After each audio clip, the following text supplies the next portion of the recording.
Hello YouTubers out there, this is the Boob Wasteland Show with your host, Jerry Saravia.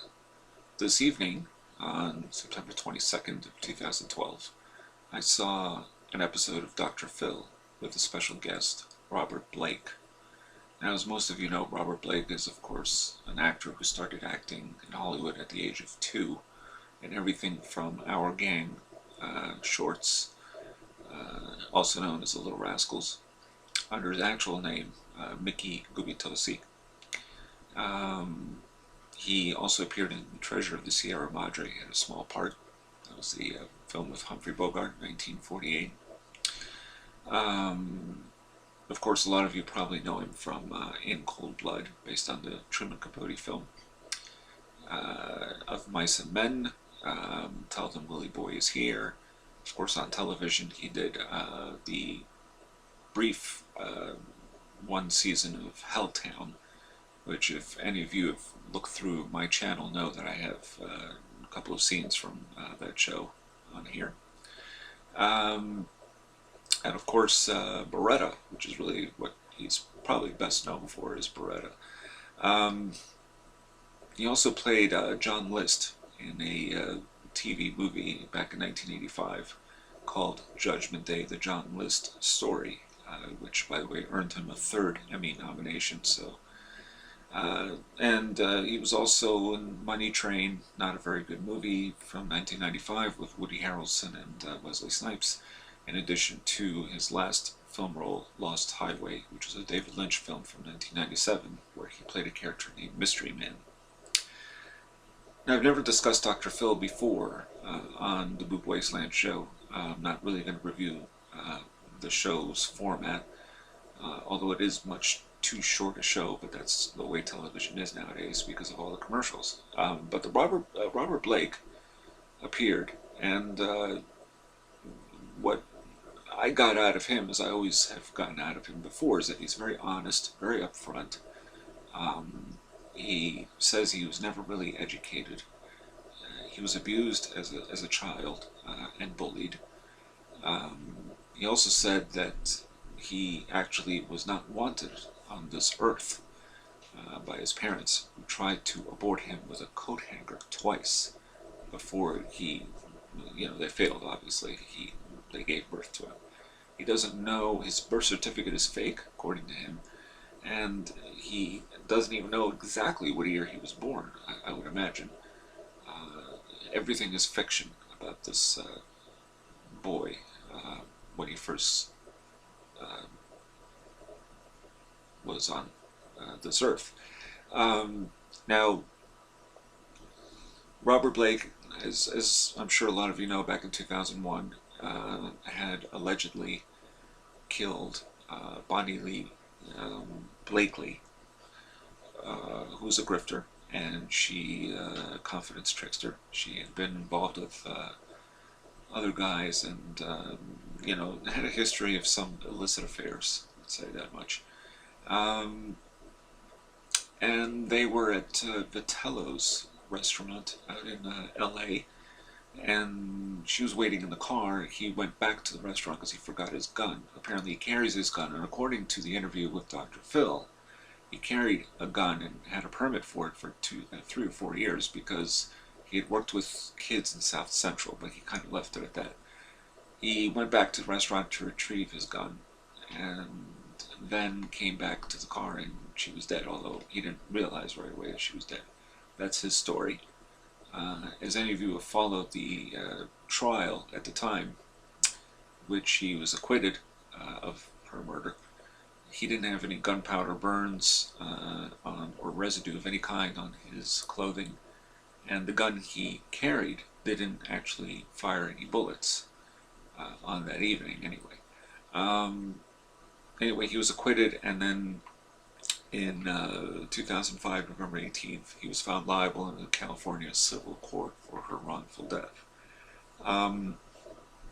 He has just written a memoir, which I was unaware of, and it sounds interesting to me. Now, I'm not going to make any sort of judgment on this man on this show, whether I think he killed her or not. Used to think that maybe he had killed her, but I'll leave that alone for now. Beginning to think he did it, but it doesn't matter. In this show, he displayed a great deal of humanity. He explained how he has nobody in his life anymore, and for those who think that he did kill her, they probably think, well, that's deserved because you're not in jail, so you have your own jail to go to, which is a 2-bedroom apartment that he rents in L.A. But what I got out of this episode is he is very honest. So would he be lying about this murder? I don't know. As we all know, whenever there's a murder that involves a spouse, usually the other partner is the one that's looked on as a suspect. And oftentimes there's a great deal of denial. Now, this has been 11 years since this murder. I don't think they've really come up with anyone that they can track down that might have killed her, and who wasn't Robert Blake. But I really was moved by him because he did have a hard life, and that's really what I got out of this episode. And he says the cops and the judges were all crooked, hence why they wanted him to be jailed and apprehended and of course convicted of this murder.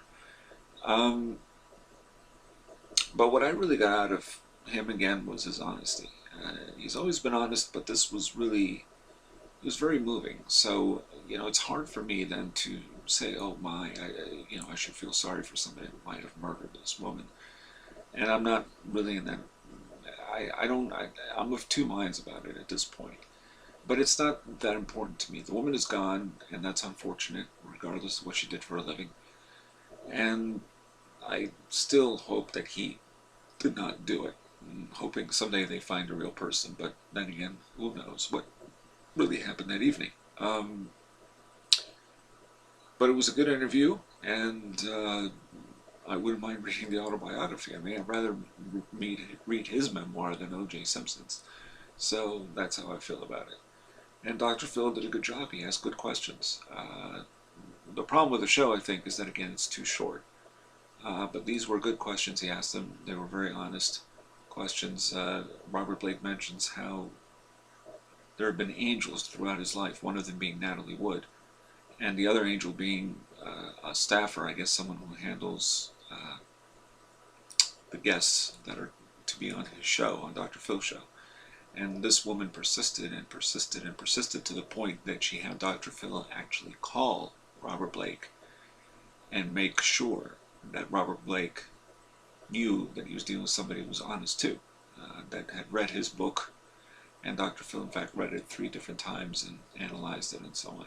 So it sounds like a good book. Oh, and I should mention this, Robert Blake wants to put Jay-Leno in the hospital. Apparently Jay-Leno made so many jokes about him and bullied him for so long that he confronted Jay-Leno at I think he said it was a record store or something of that nature. And Jay-Leno was signing autographs, and he saw him, and he said, if you ever, he made threats. Don't continue to bully me anymore. And, well, Jay-Leno has not apparently done any more jokes at targeting and bullying Robert Blake anymore. So, interesting episode. If you ever watch Dr. Phil, or if you don't, this is definitely one worth seeing. It was very moving. But that doesn't mean that I feel one way or another about whether or not he killed this woman. He has had a great career. It's like he said, he came on stage and everyone applauded, which is really something. He got a standing ovation, essentially. But he said, of course, hey, it's because of my art, not because of who I am. So he's very honest. And it's worth checking out if you, whenever there are repeats, if you happen to run into this one, or if you see it on YouTube or whatever, check it out. And that's all I got to say about that. So, this is the Boob Wasteland Show with your host, Jerry Saravia, signing off.